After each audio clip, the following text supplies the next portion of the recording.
Should owners allow pets in their rental property? The answer coming up. Should owners allow pets in their rental property? I say yes, but be smart about it. Many landlords just reject the idea of having pets in their rental property. They're concerned about damage, complaints, and dog bites. These are real issues, but they can be resolved.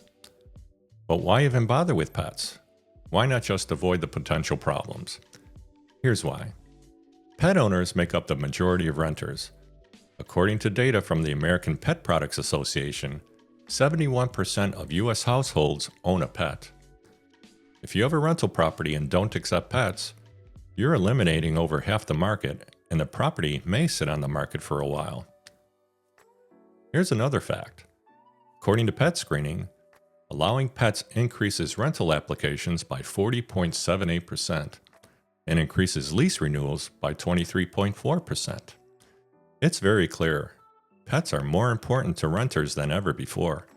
And if you want a property to rent faster and have the tenant renew their lease and stay longer, allowing pets would be the way to go. But what about pet damage?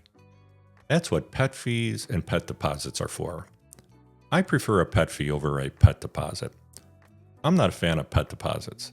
I would rather just require a higher security deposit than to charge an additional pet deposit. Okay, so you see the writing on the wall and you decide to accept pets. I have some bad news for you. Well, bad news and good news. First, the bad news. Unfortunately, most insurance policies in Florida no longer have any pet liability coverage. So if you're an owner who has tenants with pets, you need to check your insurance policy, like now. You most likely have no pet liability coverage, which means you're totally exposed if there's a pet accident. Personally, I would not allow any pet in the property without pet liability coverage. The exposure and risk are just too great. I would want a pet liability policy even if I didn't accept pets. Reason being, if a tenant snuck a pet in and there was a pet accident, the owner would probably be liable even though the pet was unauthorized.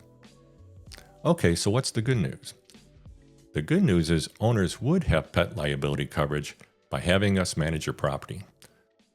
A big benefit with our property management is every owner, yes, every owner, receives $1 million in liability insurance at no additional cost.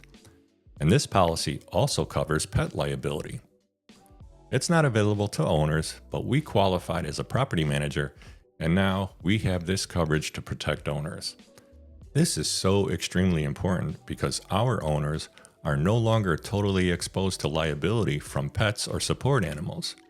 With us managing your house, you have pet liability coverage and general liability coverage up to $1 million. And the best part, it's at no additional cost to you. Let me repeat that. No additional cost to the owner. Bottom line, if you want your rental property to rent faster and have tenants stay longer, accept pets, but make sure you have the proper pet liability coverage in place. I hope you found this helpful. My name is Michael Belon. If I can ever be of help with your property, please reach out to me. Thank you for watching.